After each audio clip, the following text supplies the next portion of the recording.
Assalamualaikum warahmatullahi wabarakatuh. Perkenalkan, nama saya Erisa Nurul Fauzia dari Prodi Manajemen semester 1, mahasiswi Institut Bisnis Muhammadiyah. Di sini saya ingin menjelaskan tentang mata kuliah teori organisasi. Dan lanjut saja pembahasannya. Dan langsung saja ke bab 1, yaitu dasar-dasar manajemen. Pengertian manajemen adalah seni atau proses dalam menyelesaikan sesuatu yang terkait dengan pencapaian tujuan. Jadi dalam manajemen itu ada 3. Yang pertama, adanya penggunaan sumber daya organisasi, baik SDM maupun faktor produksi lainnya seperti SDA. Yang kedua, adanya proses yang bertahap mulai dari perencanaan, pengorganisasian, pengimplementasian, pengarahan. Dan yang ketiga, adanya seni dalam menyelesaikan pekerjaan. Dan di sini ada manajemen yang efektif. Yang pertama, contohnya seperti mengerjakan pekerjaan yang benar. Dan yang kedua, ada manajemen efisien, yaitu mengerjakan pekerjaan dengan benar. Dan selanjutnya ada fungsi manajemen itu ada 4. Yang satu, planning. Planning itu mempunyai arti yaitu upaya untuk antisipasi kecenderungan di masa datang.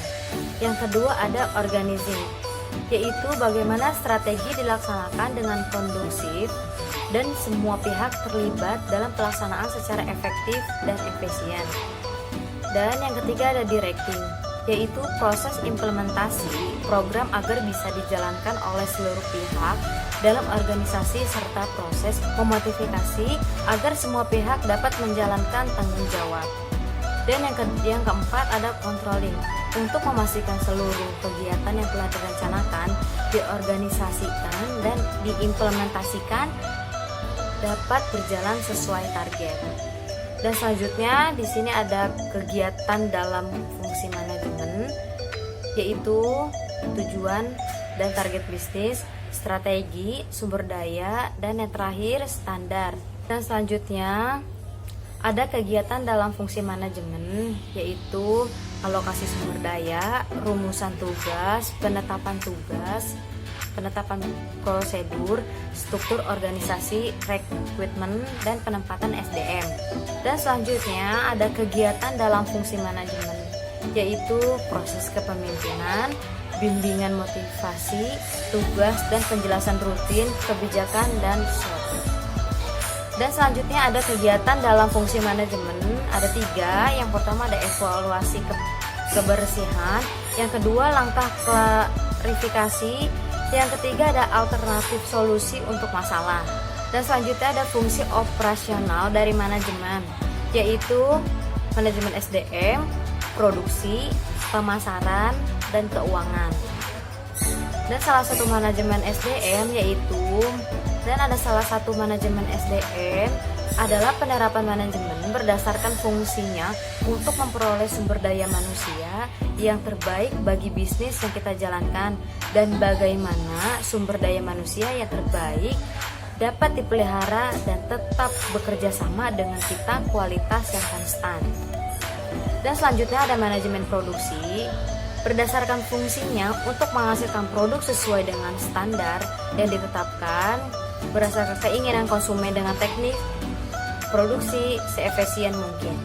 Dan selanjutnya ada manajemen pemasaran, yaitu yang pada intinya berusaha untuk mengidentifikasi apa sesungguhnya yang dibutuhkan oleh konsumen dan bagaimana cara pemenuhannya dapat diwujudkan, seperti produksi, penjualan, dan distribusi. Dan selanjutnya ada manajemen keuangan, yaitu pada intinya memastikan kegiatan bisnis yang dilakukan mampu mencapai tujuan secara ekonomis, seperti perencanaan modal dan alokasi modal. Dan selanjutnya ada manajemen informasi, yaitu memastikan bisnis bertahan hingga jangka panjang dengan menyediakan yang pertama informasi internal dan eksternal. Yang kedua ada adaptasi dengan perubahan. Dan selanjutnya ke bab 2 ada manajer dalam kegiatan manajemen. Dan pengertian manajer adalah orang yang melakukan kegiatan manajemen, bertanggung jawab secara langsung untuk memastikan kegiatan dalam organisasi menjalankan seluruh pengemban tugas. Dan selanjutnya ada keahlian manajemen, yaitu ada teknis, komunikasi, konseptual, dan pengambilan keputusan. Dan selanjutnya ada keahlian manajemen, yaitu yang pertama ada manajer. Manajer itu orang yang menjalankan kegiatan manajemen. Istilah manajer itu dipresentasikan oleh istilah lain seperti presiden, ketua, dan wapres. Dan keahliannya yaitu diperlukan agar para manajer dapat menjalankan fungsinya teknis, konseptual, dan komunikasi. Dan di sini ada tingkatan manajemen, yaitu ada top manajemen, middle, supervisor, dan non supervisor. Dan selanjutnya ada manajemen, yaitu pengetahuan dan pengalaman perlu dikuasai secara bersamaan. Dan ilmu manajemen itu di sisi sains, sisi seni dalam menyelesaikan suatu pekerjaan. Dan selanjutnya kita ke bab 3, yaitu ada lingkungan dan budaya organisasi. Organisasi bisnis sebagai bagian dari lingkungan, yaitu organisasi merupakan bagian dari lingkungan masyarakat. Yang kedua, kegiatan manajemen wajib perhatikan faktor lingkungan terkait internal, eksternal, mikro, dan makro. Dan selanjutnya lingkungan internal organisasi ada 4. Yang pertama ada owner. Owner memiliki arti yaitu pemilik sah akibat adanya penyertaan modal, ide, atau ketentuan lain. Dan yang kedua ada board of direction, tim manajemen yang ditunjukkan oleh pemilik sebagai pengelola organisasi. Yang ketiga ada employees, merupakan unsur DSM yang sangat dominannya jumlah paling banyak. Dan yang keempat ada lingkungan fisik. Yang pertama ada sumber daya uang, sumber daya fisik, sumber daya alam, dan sumber daya informasi. Dan selanjutnya ada eksternal organisasi. Yang pertama ada customer, secara langsung memanfaatkan dan menggunakan produk atau jasa. Yang kedua ada kompetitor, perusahaan lain yang menjalankan bisnis yang sama merupakan tantangan dan ancaman bagi bisnis. Yang ketiga ada supplier, pemasok bagi bahan baku untuk proses produksi. Yang keempat ada strategis partner, yaitu perusahaan lain yang menjalankan bisnis berbeda tapi jadi mitra yang menguntungkan kedua belah pihak. Yang kelima ada regulator, yaitu pihak yang berkepentingan dalam menciptakan kegiatan bisnis yang aman, adil, dan seimbang. Dan yang terakhir ada pemerintah, yaitu tiap perusahaan perlu memahami arah kebijakan yang diambil pemerintah. Dan selanjutnya ada lingkungan eksternal organisasi, yaitu organisasi umum. Yang pertama ada masyarakat umum yang terkait langsung dengan perusahaan OJK. Yang kedua ada masyarakat yang tidak terkait langsung. Dan selanjutnya ada berbagai bentuk kegiatan bisnis internasional. Ada 4. Yang pertama ekspor impor, yang kedua lisensi, yang ketiga partner strategis, yang keempat investasi langsung. Dan selanjutnya ada faktor-faktor terkait bisnis internasional. Ada 3. Yang pertama kontrol dalam perdagangan internasional, yang kedua komunitas ekonomi internasional, yang ketiga perbudayaan budaya antar negara. Dan selanjutnya ada budaya organisasi dan kegiatan bisnis. Yang pertama, pentingnya budaya bagi organisasi bisnis. Yang kedua, faktor penentu terbentuknya budaya organisasi. Yang ketiga, manajemen bagi budaya organisasi. Dan selanjutnya ke bab 4, yaitu tanggung jawab sosial dan etika manajemen.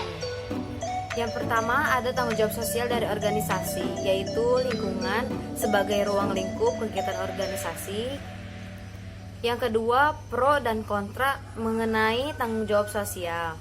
Selanjutnya, mengelola tanggung jawab sosial dari perusahaan. Yang pertama ada strategi reaktif, defensif, akomodatif, dan yang terakhir proaktif. Dan selanjutnya ada manfaat tanggung jawab sosial, yaitu yang pertama manfaat bagi perusahaan, yang kedua manfaat bagi masyarakat, yang ketiga manfaat bagi pemerintah.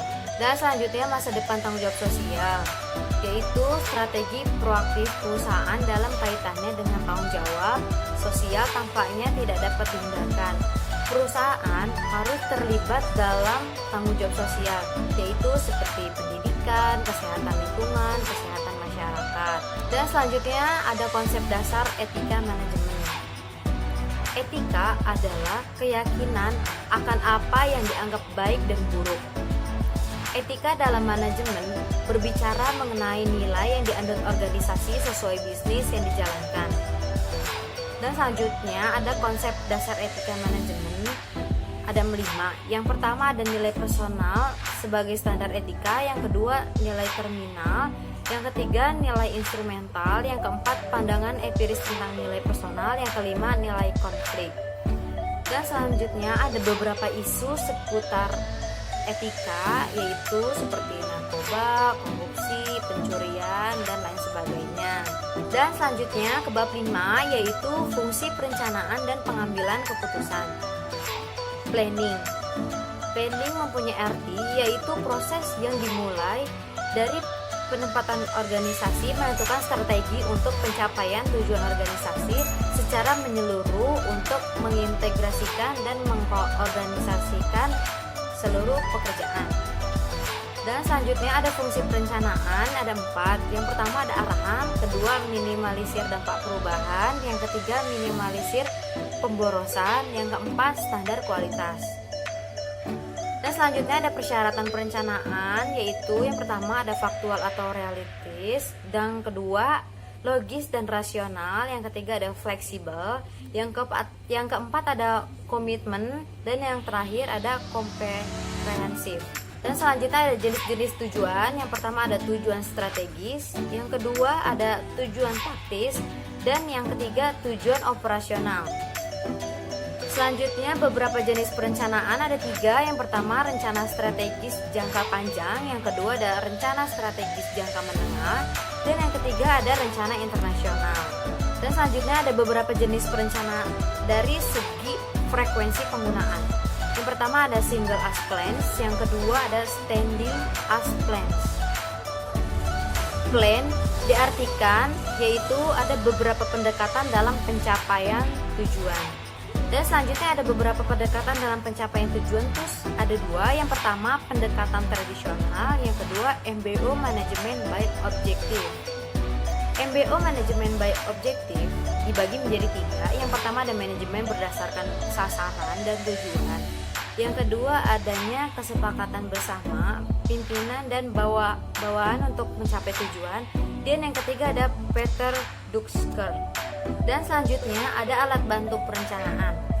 Alat bantu perencanaan dibagi 3. Yang pertama ada flowchart, yang kedua ada Gantt chart, yang ketiga ada Pertnetio.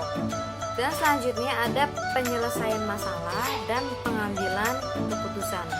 Penyelesaian masalah dan pengambilan keputusan dibagi menjadi 3. Yang pertama memahami masalah dan menyelesaikan masalah. Yang kedua masalah dan gejala. Yang ketiga memahami keputusan. Dan selanjutnya pengambilan keputusan. Faktor lingkungan dan pengambilan keputusan diambil menjadi 2. Yang pertama pengambilan keputusan saat keadaan tidak pasti. Yang kedua pengembalian keputusan pada keadaan yang mengandung resiko. Dan selanjutnya ada faktor terkait keterbatasan dan pengambilan keputusan ada 6. Yang pertama keterbatasan rasionalitas, yang kedua keterbatasan ingatan, yang ketiga masalah pengambilan keputusan, yang keempat sumber daya yang terbatas, yang kelima masalah keahlian, dan selanjutnya cara memperbaiki. Dan selanjutnya yaitu cara memperbaiki keputusan ada 2. Yang pertama ada kriteria prioritas, yang kedua ada kriteria minimum. Dan selanjutnya ada pengambilan keputusan secara berkelompok. Yang pertama ada teknik curah ide, yang kedua teknik kelompok nominal, yang ketiga ada teknik GLP.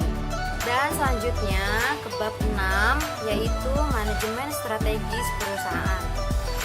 Pengertian strategis yaitu rencana komprehensif untuk mencapai tujuan organisasi. Strategi dimaksudkan untuk mempertahankan keberlangsungan organisasi dibanding para persaingannya. Dan selanjutnya ada komponen strategi. Yang pertama ada kompetensi yang berbeda atau kelebihan atau nilai unik perusahaan dibanding kompetitor. Yang kedua ada ruang lingkup yaitu lokal, regional, serta internasional adalah salah satu contoh ruang lingkup organisasi. Yang ketiga ada distribusi sumber daya, yaitu bagaimana sebuah perusahaan memanfaatkan dan mendistribusikan sumber daya yang dimiliki dalam penerapan strategi perusahaan. Dan selanjutnya, jenis-jenis strategi ada 3. Yang pertama, corporate level. Yang kedua, business level strategi. Yang ketiga ada fungsional level strategi. Dan selanjutnya yaitu melakukan manajemen strategi. Proses penyusunan strategi dibagi menjadi 3. Yang pertama, penilaian keperluan penyusun strategi. Yang kedua, analisis situasi internal dan eksternal. Dan yang terakhir ada pembinaan strategi. Dan selanjutnya, analisis situasi eksternal dan internal. Yang pertama ada strength, yang kedua ada weakness, yang ketiga ada threat, dan yang keempat ada opportunities. Dan selanjutnya, proses manajemen strategis. Yang pertama, penentuan tujuan, dan yang kedua pengendalian strategis, dan yang ketiga penyusunan strategis, dan yang terakhir administrasi. Dan selanjutnya ada tingkatan strategi. Dan bab yang terakhir yaitu bab 7, desain dan struktur organisasi. Konsep dasar pengorganisasian, manajer mengolokasikan ke seluruh sumber daya organisasi sesuai dengan rencana yang telah dibuat berdasarkan suatu kerangka kerja organisasi tertentu. Bentuk spesifik dari kerangka kerja organisasi disebut dengan struktur organisasi. Dan selanjutnya ada pilar pengorganisasian. Yang pertama ada pembagian kerja, yang kedua ada pengelompokan pekerjaan, yang ketiga ada penentuan relasi antar bagian, yang keempat ada penentuan mekanisme antar bagian. Dan selanjutnya ada faktor yang mempengaruhi struktur organisasi. Faktor yang mempengaruhi struktur organisasi dibagi menjadi 4, yaitu strategi organisasi, skala organisasi, teknologi, dan lingkungan. Dan selanjutnya pendekatan dalam proses departementalisasi, yaitu ada pendekatan fungsional, produk, pelanggan, geografis, dan matriks. Sekian materi yang saya sampaikan, kurang lebihnya mohon maaf. Wabillahi taufiq walhidayah. Assalamualaikum warahmatullahi wabarakatuh.